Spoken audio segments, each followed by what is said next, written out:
Oremos.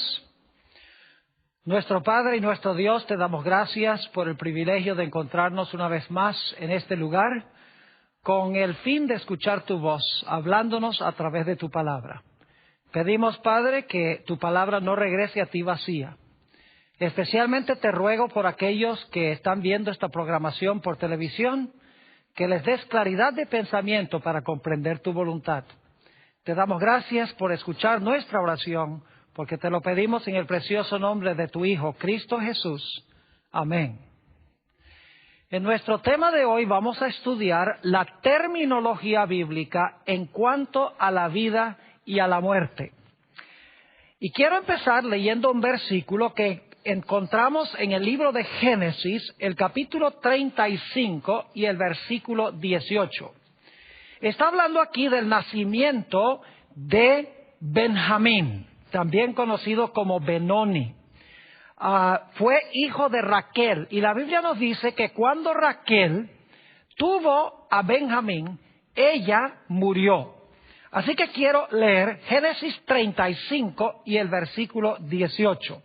Dice así: y aconteció que al salírsele el alma, está hablando de Raquel, al salírsele el alma, pues murió, llamó su nombre Benoni, mas su padre lo llamó Benjamín. Ahora, algunas personas leen este versículo y le agregan conceptos o le agregan palabras. Por ejemplo, algunos lo leen de esta manera: y aconteció que al salírsele al cielo el alma inmortal, llamó su nombre Benoni, mas su padre lo llamó Benjamín. Ustedes notarán en este texto que no dice que el alma se fue al cielo, ni tampoco dice que el alma que salió de ella fue inmortal. Esas dos ideas de que fue al cielo y de que era inmortal son añadidas muchas veces por los lectores de la Sagrada Escritura, pero no es parte del idioma original. Ahora, antes de terminar nuestro tema de hoy, vamos a regresar a este versículo, pero lo vamos a hacer al final del tema, una vez que hemos explicado lo que significa el alma y lo que quiere decir la Biblia cuando habla de la salida del alma del cuerpo.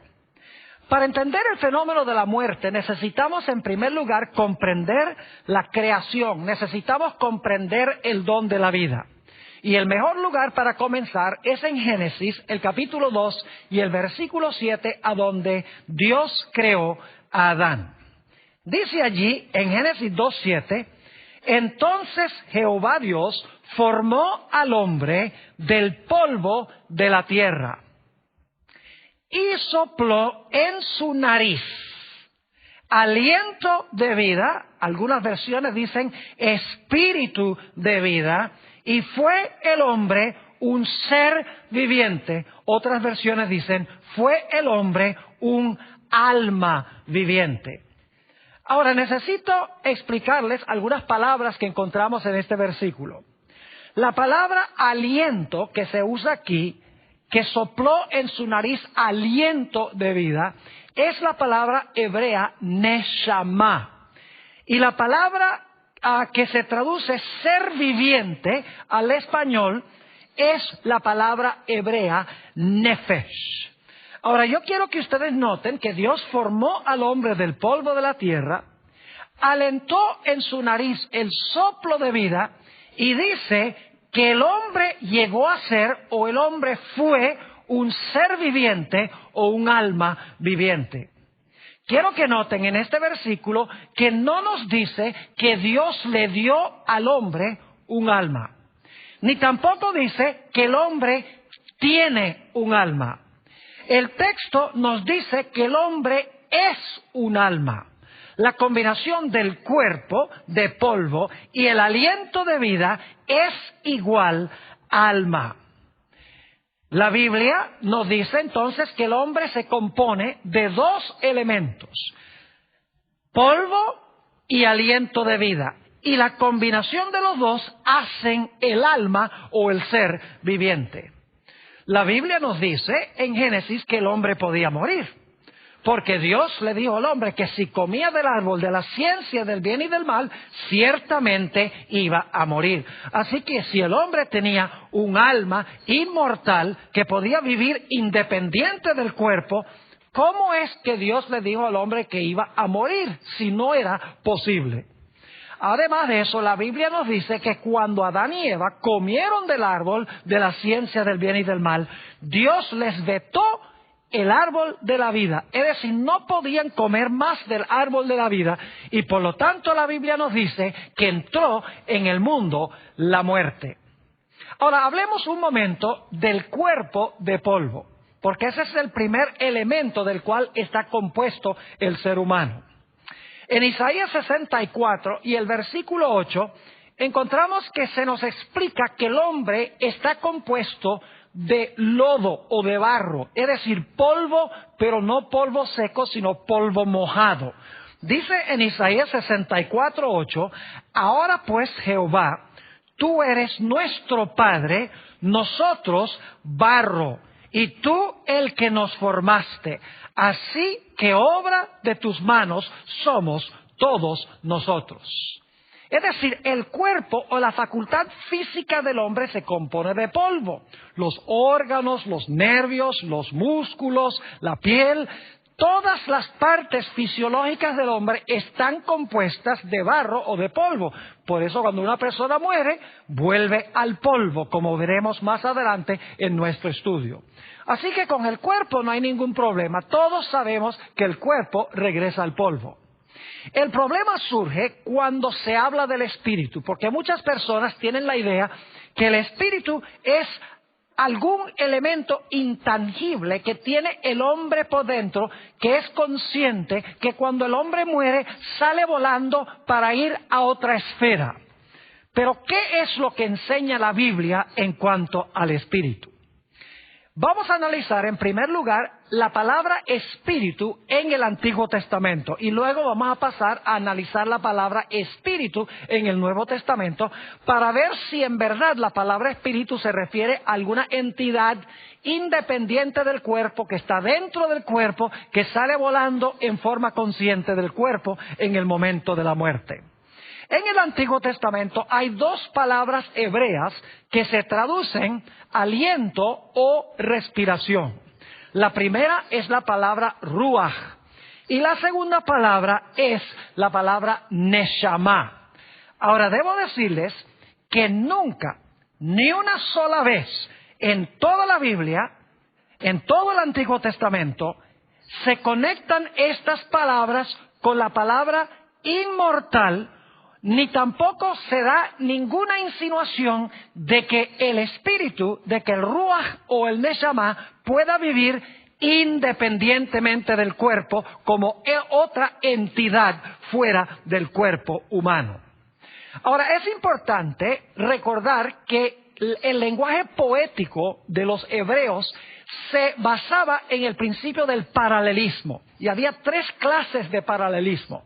El paralelismo sinónimo, donde lo que se dice en la primera línea se repite en la segunda línea en diferentes palabras, pero el mismo pensamiento. Luego está el paralelismo antitético, donde lo que se dice en la primera línea, lo opuesto se dice en la segunda línea. Y luego está el paralelismo sintético, a donde lo que se dice en la primera línea se completa el pensamiento en la segunda línea. Ahora vamos a notar algunos textos a donde se usa el paralelismo sinónimo, la palabra espíritu y la palabra neshama, porque estas dos palabras son básicamente sinónimas. Una significa aliento, la otra significa respiración. Es decir, que son muy cerca de ser sinónimas, como aliento y respiración lo son en español. Job, el capítulo 33 y el versículo 4, queremos leer este texto porque se encuentran las dos palabras. Está hablando de la creación y dice lo siguiente: el Espíritu de Dios me hizo. La palabra espíritu aquí es la palabra hebrea ruach, es decir, el Espíritu o el ruach de Dios me hizo. Y luego en la segunda línea se repite el mismo pensamiento, pero en diferentes palabras. Dice, y el soplo, el neshama del Omnipotente me dio vida. Así que fíjense que lo que se dice en la primera línea, el Espíritu de Dios me hizo, se repite en otras palabras en la segunda línea que dice, y el soplo del Omnipotente me dio vida. Es decir, el Espíritu es el soplo o el aliento de vida.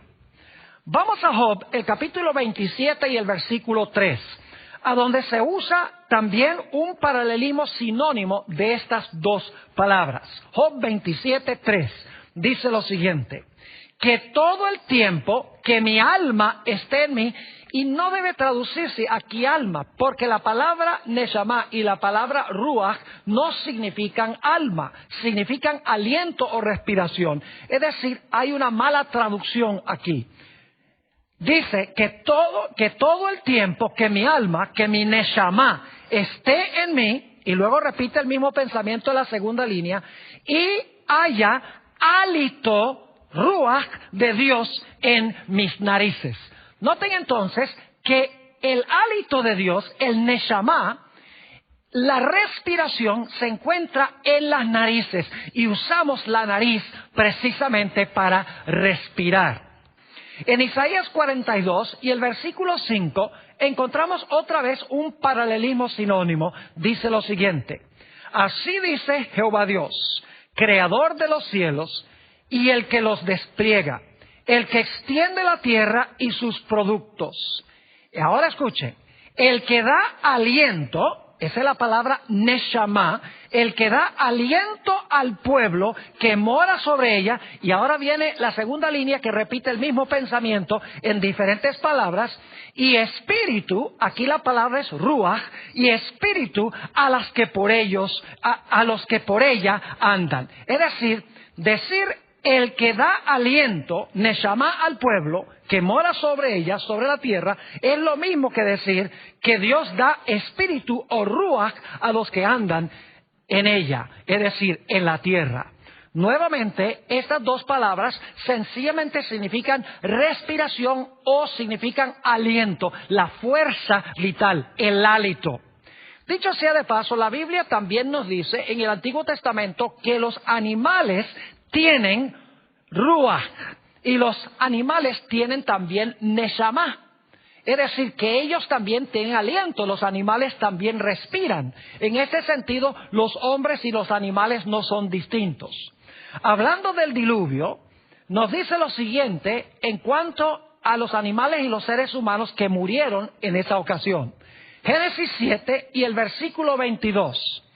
Todo lo que tenía aliento, es la palabra neshama, todo lo que tenía aliento de espíritu de vida en sus narices, todo lo que había en la tierra murió.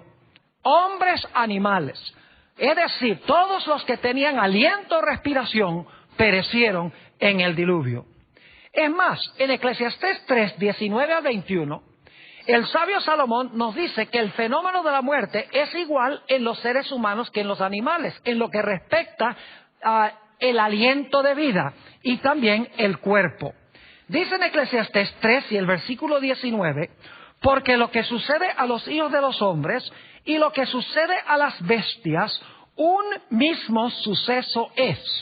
Como mueren los unos, así mueren los otros. Y una misma respiración tienen todos. Fíjense, los hombres y los animales tienen una misma respiración. Ahora, no se me pongan nerviosos. El hombre no es lo mismo que un animal. En unos momentos vamos a hablar de eso. Pero en términos del aliento, la respiración, son iguales. Sigue diciendo, ni más tiene el hombre que la bestia, porque todo es vanidad. Todo va a un mismo lugar. Todo es hecho del polvo, fíjense, hombres y animales, y todo volverá al mismo polvo. Y luego pregunta el sabio Salomón, ¿quién sabe que el espíritu, el ruach, de los hijos de los hombres sube arriba? Es decir, ¿quién se atreve a decir que el espíritu del hombre sube arriba y que el espíritu o el ruach del animal desciende abajo a la tierra? Ahora, tal vez algunos se hayan puesto nerviosos cuando yo mencioné que el fenómeno de la muerte es lo mismo en el animal que en el ser humano. quiero decirles que en realidad la respiración que tienen los hombres y que tienen los animales es la misma respiración, es la misma fuerza vital. Pero los hombres y los animales fueron creados con diferente función. Permítame ilustrar lo que quiero decir. Imagínense una nevera, o algunos le dicen una heladera. Esa heladera, para que pueda funcionar, hay que enchufarla en la pared para que tenga corriente eléctrica y pueda funcionar. Ahora, pensemos también de una computadora. Una computadora, para que funcione, también hay que enchufarla en la pared. Ahora yo pregunto, ¿para que funcione la nevera y para que funcione la computadora, se usa la misma fuente de energía? ¿Se enchufa en la pared? Claro que sí. En términos de la energía que necesita la nevera y la energía que necesita la computadora, la fuente de energía es la misma. Pero la computadora es un instrumento mucho más complicado porque fue creado con un propósito distinto, mientras que la nevera tiene una operación mucho más sencilla y fue hecha con otro propósito. Es decir, que en términos de su fuente eléctrica para funcionar son iguales, pero la función para la cual fueron creados es distinta o diferente. Ahora tomemos unos textos en el Nuevo Testamento que hablan del Espíritu, sobre lo que es el Espíritu. Ya hemos visto que en el Antiguo Testamento el Espíritu no es alguna entidad invisible, etérea, que vive dentro del ser humano, que sale del cuerpo humano en el momento de la muerte para seguir viviendo en forma consciente en el cielo o en cualquier otra parte. Hemos visto que la palabra ruach y la palabra neshama sencillamente significan el aliento de vida, el espíritu de respiración que permite que el cuerpo humano cumpla la función para la cual Dios creó ese cuerpo. Ahora vamos a ver si el Nuevo Testamento tiene la misma idea.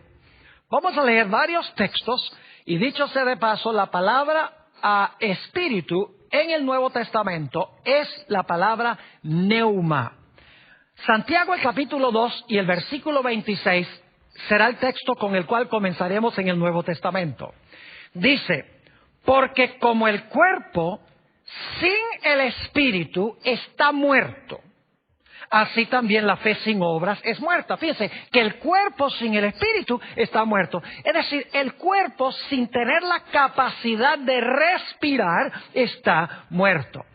En Apocalipsis 11, 7 al 9 y también el versículo 11, habla de los dos testigos que en realidad representan el Antiguo y el Nuevo Testamento, que en cierta ocasión histórica, desde 1793 hasta 1798, durante la Revolución Francesa, fueron muertos. Es decir, que fueron atacados por Francia y permanecieron tirados en la calle por 3 días y medio, es decir, 3 años y medio. Y quiero leer esos textos.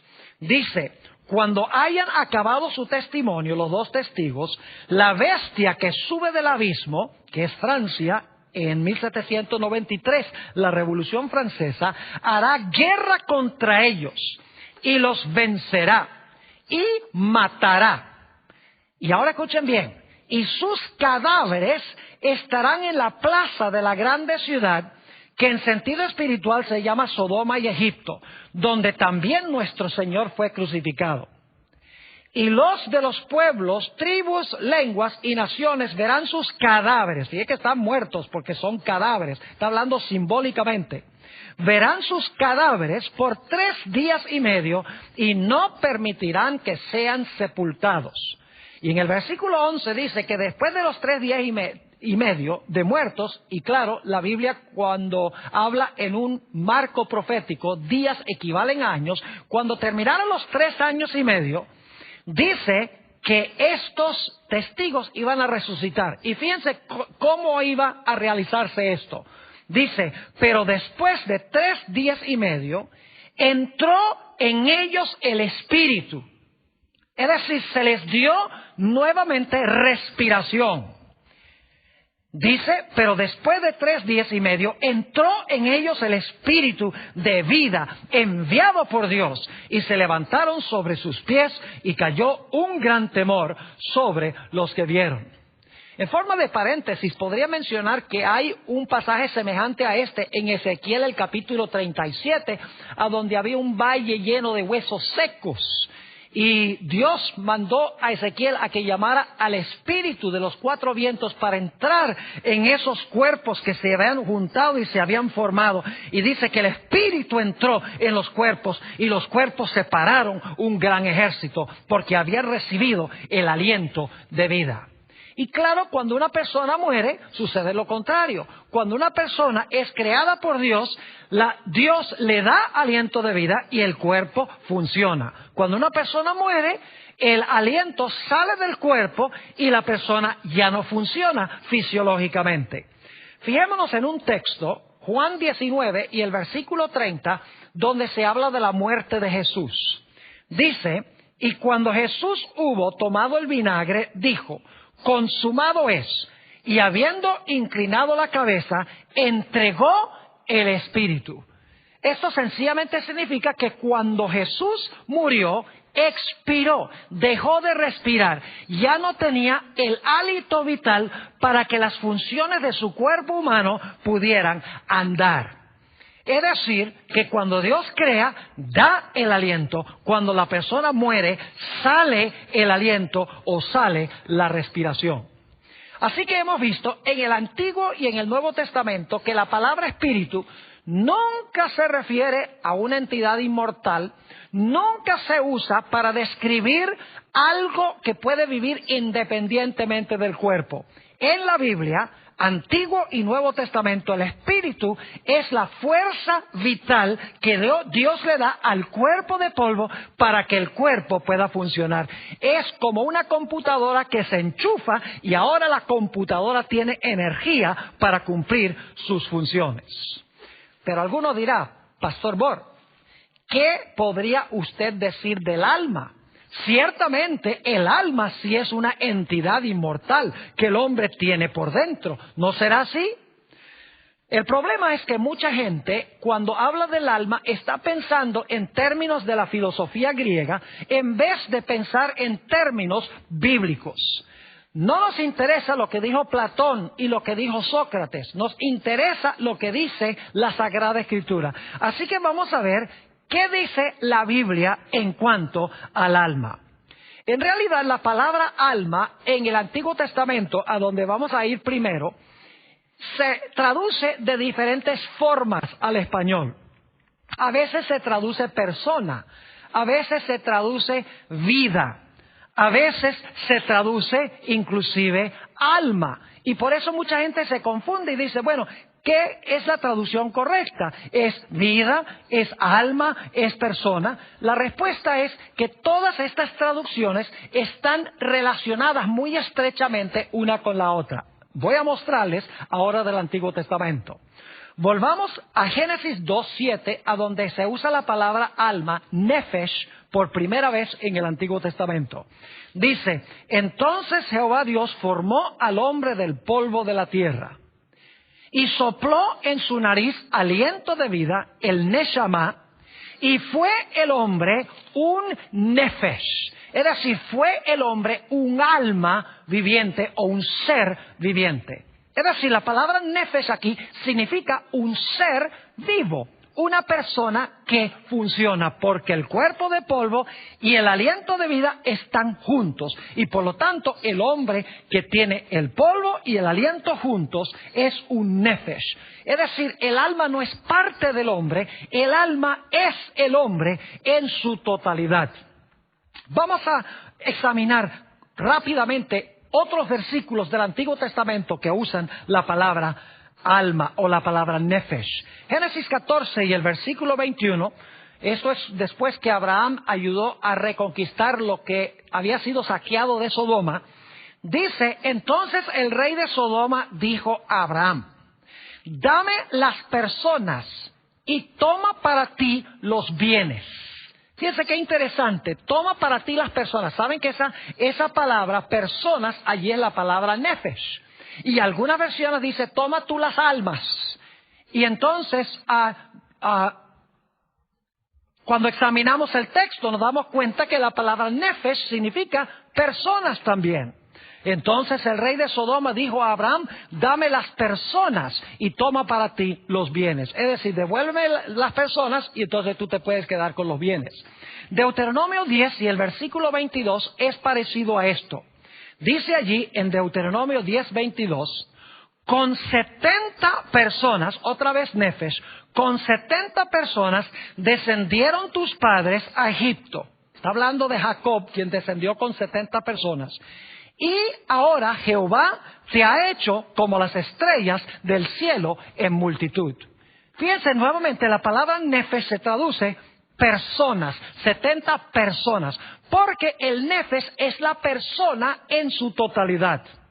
Génesis 12 y el versículo 5 habla de los movimientos de Abraham. Dice, tomó pues Abraham a Sarai su mujer y a Lot hijo de su hermano y todos sus bienes que habían ganado y las personas, otra vez la palabra nefesh, las personas que habían adquirido en Harán.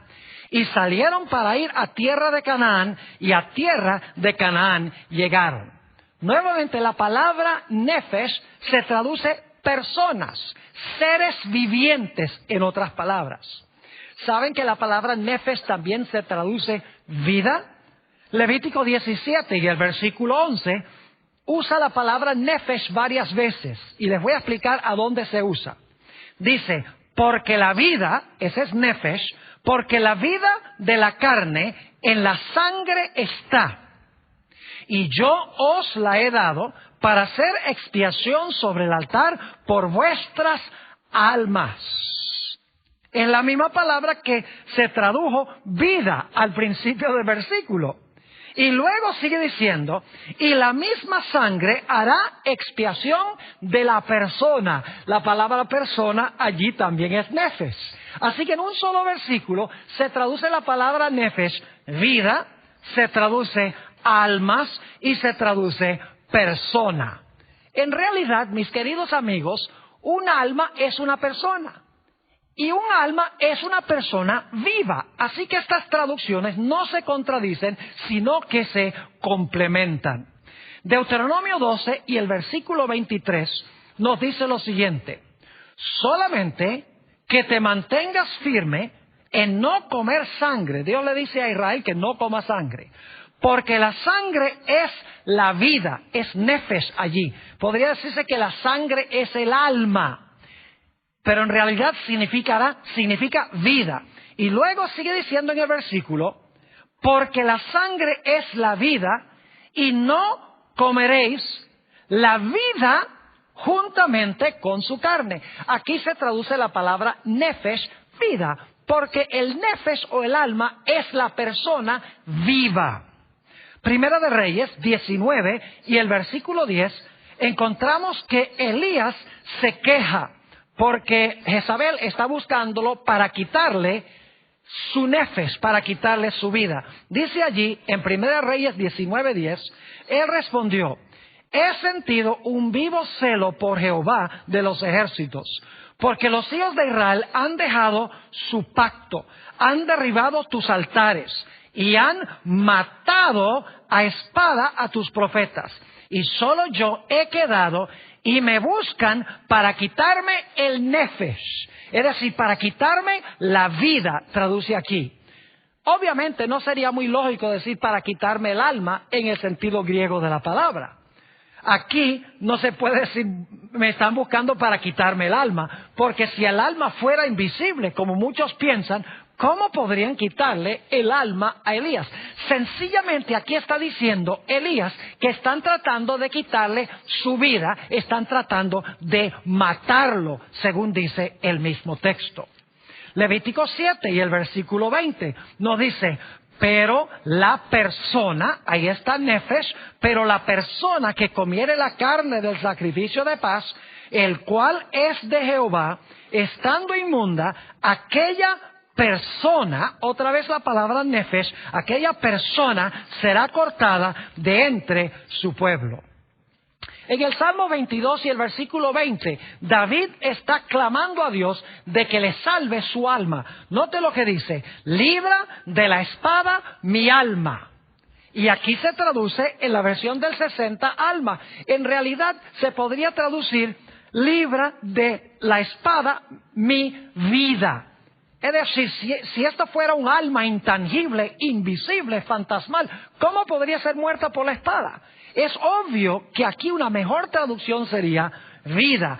Libra de la espada mi vida, del poder del perro mi vida. Y es interesante que la versión del 60, la segunda vez que se usa nefesh, vida, al final del versículo, se traduce vida, no alma. Es decir, hay inconsistencia en la forma de traducir estas palabras. En Ezequiel 18 y el versículo 4 dice: he aquí que todas las almas... La palabra nefesh se podría traducir todas las personas, todos los seres vivientes, son mías, dice Dios. Como el alma o como la vida del Padre, así el alma, otra vez nefesh, o la vida del Hijo es mía. El alma que pecare, esa morirá. Es decir, el ser vivo o la persona que pecare, esa morirá. Salmo 30 y el versículo 3 dice: oh Jehová, hiciste subir mi alma. Una mejor traducción sería mi vida. Fíjense, hiciste subir mi alma del Seol. El Seol es el sepulcro. Y luego dice: me diste vida para que no descendiese a la sepultura. Es decir, hacer subir el alma del salmista es lo mismo que darle vida y no permitir que descendiese a la sepultura. Nuevamente, la palabra nefesh significa ser viviente, significa vida o significa persona. Salmo 49 y el versículo 15 dice: pero Dios redimirá mi vida, y aquí se traduce vida en la versión del 60 correctamente. Pero Dios redimirá mi vida del poder del Seol, es decir, del poder del sepulcro, porque Él me tomará consigo. ¿Saben que los animales también son almas según la Sagrada Escritura? Porque son seres vivientes. Dice en Génesis 1 y el versículo 21, y creó Dios los grandes monstruos marinos y todo ser viviente. Esa es la palabra nefesh. Todo ser viviente que se mueve, que las aguas produjeron según su género, y toda ave alada según su especie, y vio Dios que era bueno. Es decir, que en el Antiguo Testamento la palabra nefesh, que se usa centenares de veces, sencillamente significa ser viviente, vida o persona. Ahora, ¿qué diríamos del Nuevo Testamento? Obviamente la palabra en el Nuevo Testamento ya no es nefesh, la palabra griega es suje, de donde viene la palabra psicología. Analicemos algunos textos del Nuevo Testamento que usan la palabra alma, para ver si concuerda con la idea del Antiguo Testamento. Primera de Corintios, el capítulo 15 y el versículo 45, está hablando de la creación de Adán y cómo se compara Cristo con él. Dice: así también está escrito: fue hecho el primer Adán alma viviente. Esa es la palabra suje. Es la misma expresión que se usa en Génesis 2:7. Dice: fue hecho el primer Adán alma viviente. Es decir, una persona, un ser viviente. El postrer Adán, espíritu vivificante, porque el segundo Adán da vida. Noten Hechos 2 y el versículo 25 al 27, que está citando el Salmo 16 y el versículo 10. Dice en Hechos 2, 25 al 27, porque David dice de él, es decir, de Jesús: veía al Señor siempre delante de mí, porque está a mi diestra, no seré conmovido. Por lo cual mi corazón se alegró y se gozó mi lengua. Y aún mi carne descansará en esperanza. Ahora fíjense, aunque David está diciendo estas palabras, se las está aplicando a Jesús, quien iba a levantarse más de 1000 años después. Jesús es el que está diciendo: aún mi carne descansará en esperanza. Y luego dice: porque no dejarás mi alma en el Hades. Hades es lo mismo que Seol, significa sepulcro.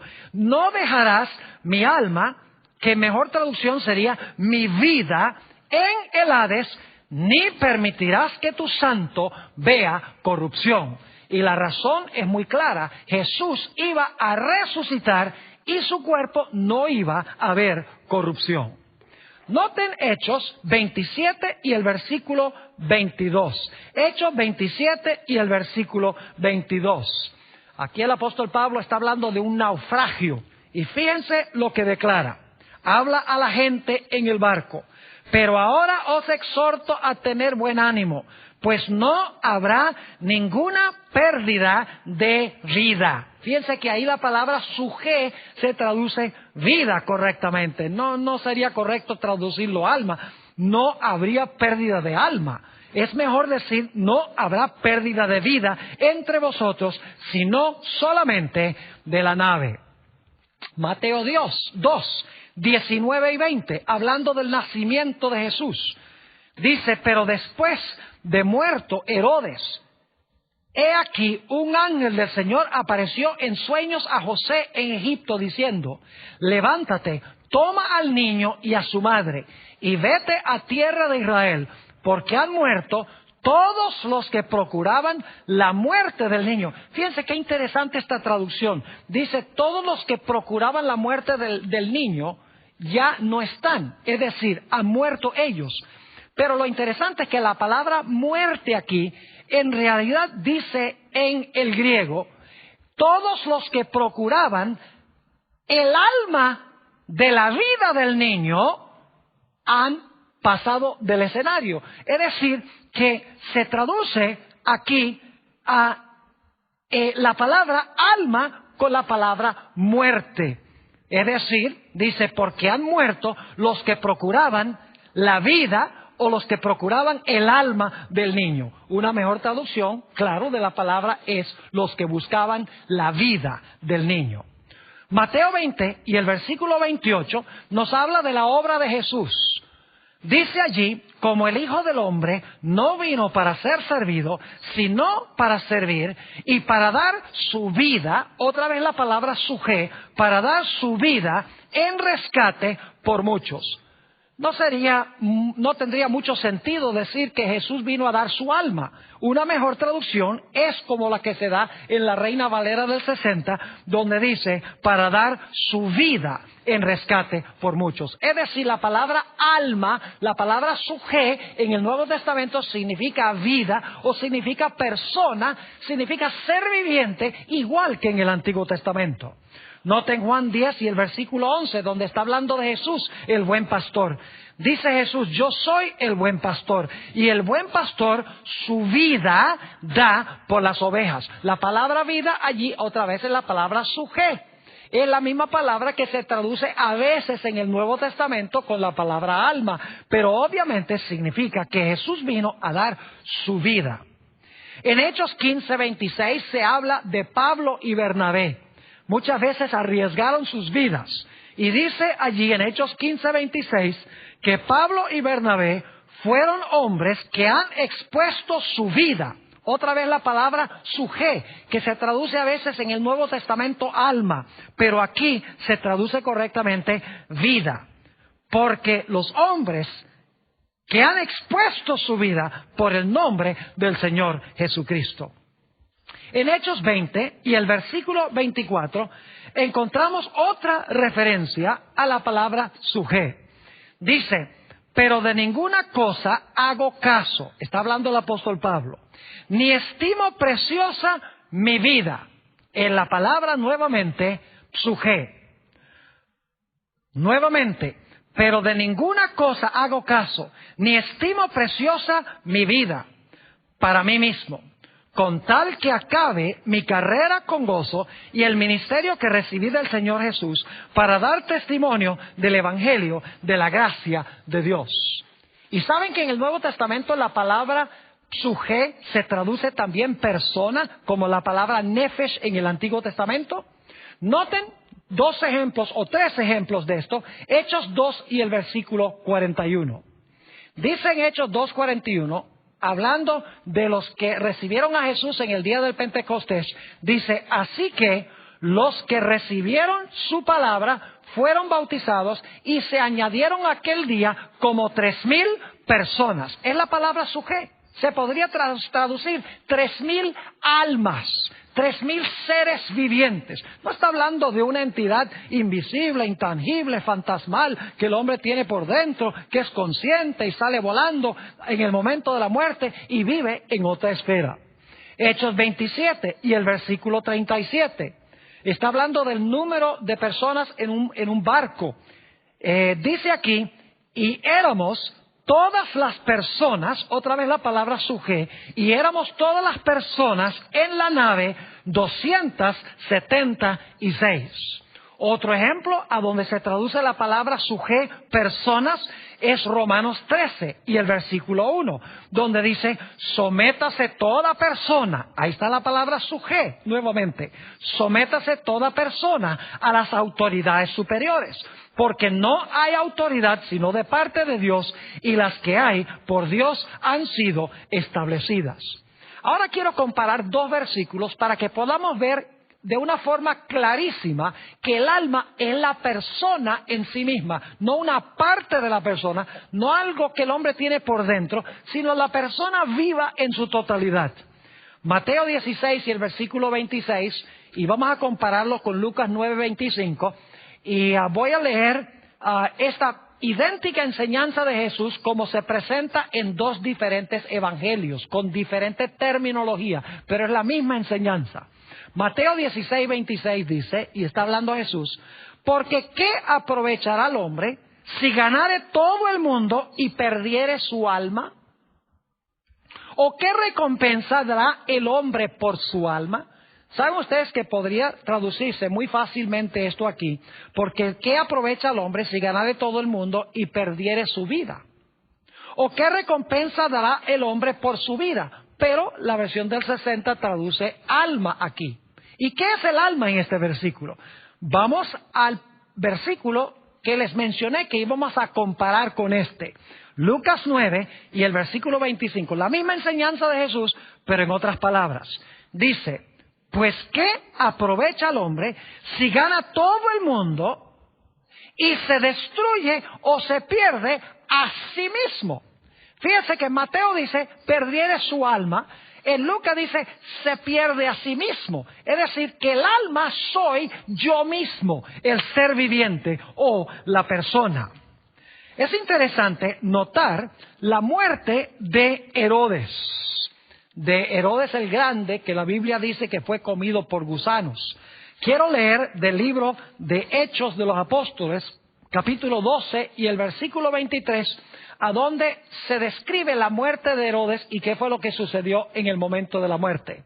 Dice allí, al momento un ángel del Señor le hirió, por cuanto no dio gloria a Dios, y expiró comido de gusanos. Esa palabra expiró es la palabra griega ex-psugen. Sujé es la palabra básica, pero ex significa que se salió algo. Es decir, se le salió, algunos dicen su vida o su alma, pero en realidad el texto quiere decir que se le salió en el momento de la muerte su vida. Es decir, entregó su vida. Hechos 5 y el versículo 5 y el versículo 10 habla de la muerte de Ananías y Zafira. Y fíjense lo que dice allí en Hechos 5 y el versículo 5 y el versículo 10.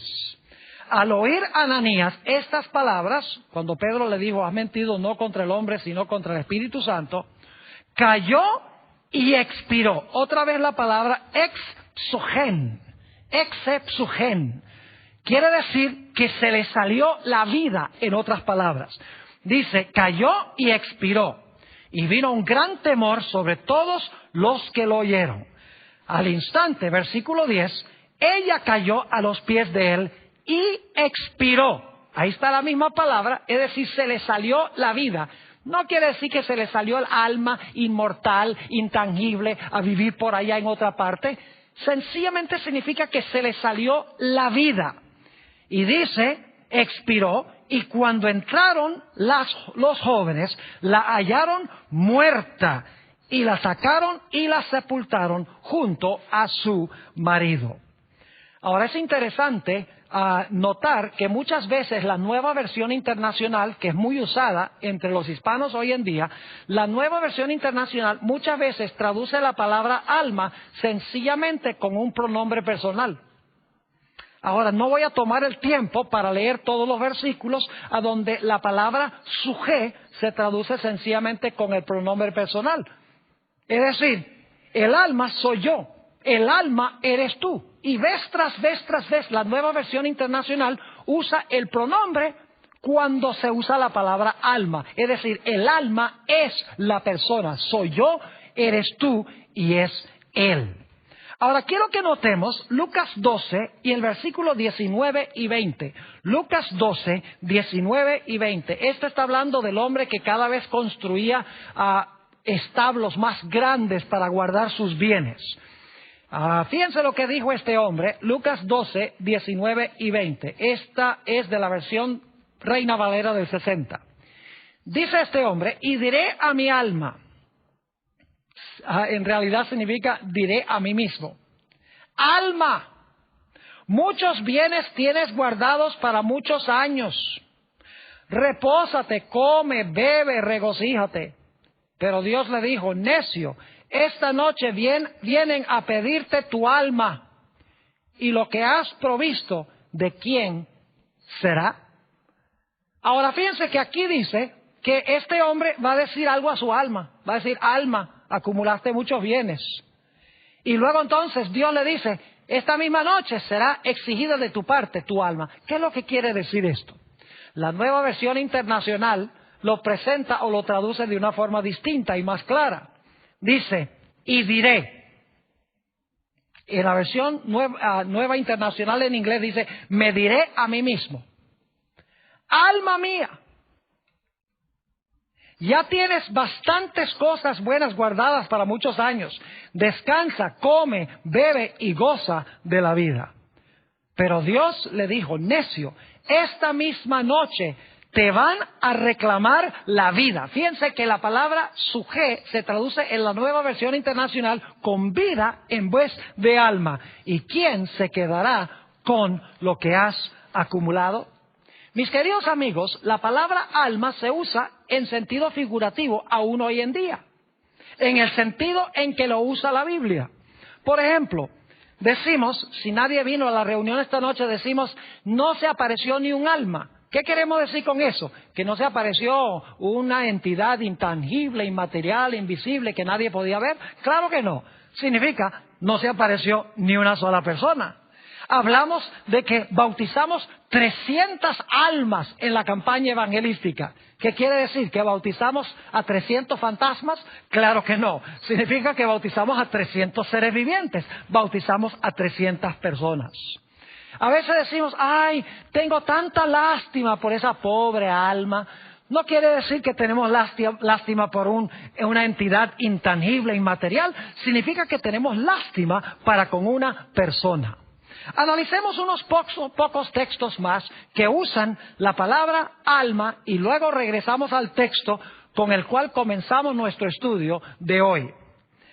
Note lo que dice en Santiago 5 y el versículo 20. Está hablando de una persona que da testimonio de salvación a otra persona.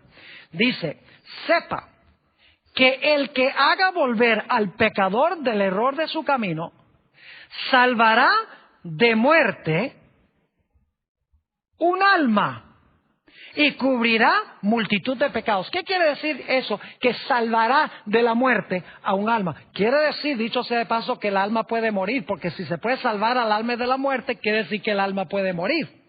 Pero lo importante aquí es que dice que salvará a un alma de la muerte, quiere decir salvará a una persona o a un ser viviente de la muerte. Apocalipsis 16:3 inclusive dice que los animales son almas. Dice, el segundo ángel derramó su copa sobre el mar y éste se convirtió en sangre como de muerto y murió todo ser vivo que había en el mar. La expresión ser vivo es la palabra sujé. Es decir, sujé se aplica también a los animales. Un último texto. Este texto está hablando del niño que se cayó de la ventana cuando el apóstol San Pablo estaba predicando el Evangelio, y la Biblia dice que se murió. Su nombre era Eutico.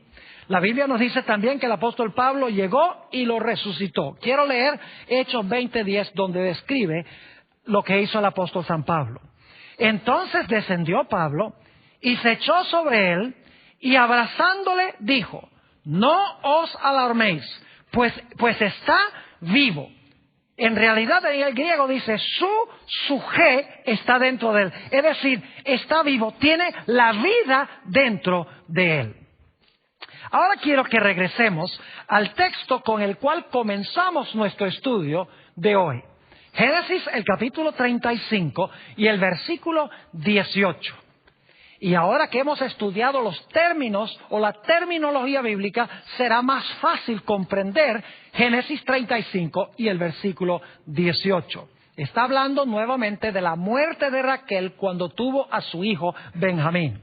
Dice: y aconteció que al salírsele el alma, algunos dicen, cuando el alma se fue allá al cielo, el alma inmortal se fue al cielo. Eso no es lo que dice. Dice que al salírsele el alma, sencillamente a la luz de lo que hemos estudiado, significa que se le estaba saliendo la vida, se le estaba disipando la vida. Y aconteció que al salírsele el alma, y luego explica qué es salir el alma. Dice, pues murió. Llamó su nombre Benoni, mas su padre lo llamó Benjamín. Mis apreciados hermanos y amigos, la Biblia es clara de que cuando una persona muere, todo el ser muere. Aunque Dios guarda un registro de la persona en el cielo, porque en la resurrección le va a devolver su individualidad y su personalidad. Dios no olvida, en otras palabras, al muerto. Dios guarda los nombres y los registros, porque en la resurrección les dará un cuerpo nuevo y les dará aliento de vida, y se levantarán perfectos, incorruptibles e inmortales. Fíjense lo que dice la Sagrada Escritura en cuanto al fenómeno de la muerte. Salmo 146 y el versículo 4 dice: pues sale su aliento y vuelve a la tierra. Es decir, cuando el aliento sale del cuerpo, la persona vuelve a la tierra, y luego dice, en ese mismo día perecen sus pensamientos. Es decir, que cuando una persona deja de respirar, vuelve a la tierra, y en ese día cesan sus pensamientos. Es decir, que el hombre no tiene un alma inmortal que sigue pensando después de la muerte. En el Salmo 104 y el versículo 29 y 30, Salmo 104, 29 y 30, está hablando de el contraste entre el proceso de la muerte y el proceso de la creación. Dice allí, hablando de Dios: escondes tu rostro, se turban. Les quitas el hálito o el espíritu o la respiración. Y fíjense lo que dice: les quitas el hálito, dejan de ser y vuelven al polvo. Pero luego habla de lo opuesto, el proceso de la creación. Dice: envías tu espíritu, son creados y renuevas la faz de la tierra. Cuando una persona muere, la Biblia nos dice sencillamente que el individuo vuelve a la condición en la cual estaba antes de la creación, en el caso de Adán. Dice en Génesis 3 y el versículo 19, cuando Dios pronunció sentencia contra Adán: con el sudor de tu rostro comerás el pan hasta que vuelvas a la tierra, porque de ella fuiste tomado, pues polvo eres y al polvo volverás. Y Eclesiastés 12 y el versículo 7, un versículo muy bien conocido sobre el estado de los muertos, nos habla del fenómeno de la muerte y dice: el polvo vuelva a la tierra como era, y el espíritu vuelva a Dios que lo dio. Es decir, la Sagrada Escritura es clara en cuanto a este asunto. El hombre se compone de polvo o de lodo. Su cuerpo es un cuerpo material de lodo. Dios le dio a ese cuerpo la respiración y la persona llegó a vivir, llegó a ser un ser viviente, en otras palabras. El fenómeno de la muerte es lo contrario. El cuerpo vuelve al polvo y el aliento abandona el cuerpo de tal manera que el cuerpo ya no puede funcionar porque no tiene una fuente energética. ¿Saben ustedes, mis queridos hermanos y amigos, que la Biblia presenta solamente dos destinos? En Romanos el capítulo 6 y el versículo 23 nos dice: mas la paga del pecado es muerte. Fíjense que no dice la paga del pecado es una vida eterna en miseria, el alma quemándose por allá en el infierno. Eso no es lo que dice. Dice, porque la paga del pecado es muerte. Y según Eclesiastés el capítulo 9 dice, los vivos saben que han de morir, mas los muertos nada saben. Y luego está el otro lado de la fórmula. Romanos 6 y el versículo 23, la última parte dice, porque la paga del pecado es muerte, mas la dádiva de Dios, es decir, el regalo o el don de Dios, es vida eterna en Cristo Jesús, Señor nuestro. Es decir, que la muerte y la vida son polos opuestos. La vida es un don de Dios, nos da un cuerpo material, nos da la capacidad de respirar y vivimos. Durante nuestra vida escogemos si vamos a querer vivir para siempre o si la muerte será el fin. Es decir, que la decisión está en nuestras manos. Recibir o rechazar a nuestro Señor Jesucristo como nuestro Salvador personal. Porque la paga del pecado es muerte, mas el don o el regalo de Dios es vida eterna en Cristo Jesús, Señor nuestro. Es decir, que nuestra esperanza de vida no se encuentra en un alma inmortal. Nuestra esperanza de vida se encuentra en Cristo Jesús, quien vendrá del cielo con poder y gloria, levantará a los muertos en Cristo del polvo, les dará un cuerpo nuevo y luego les dará la respiración para que puedan vivir con Él para siempre.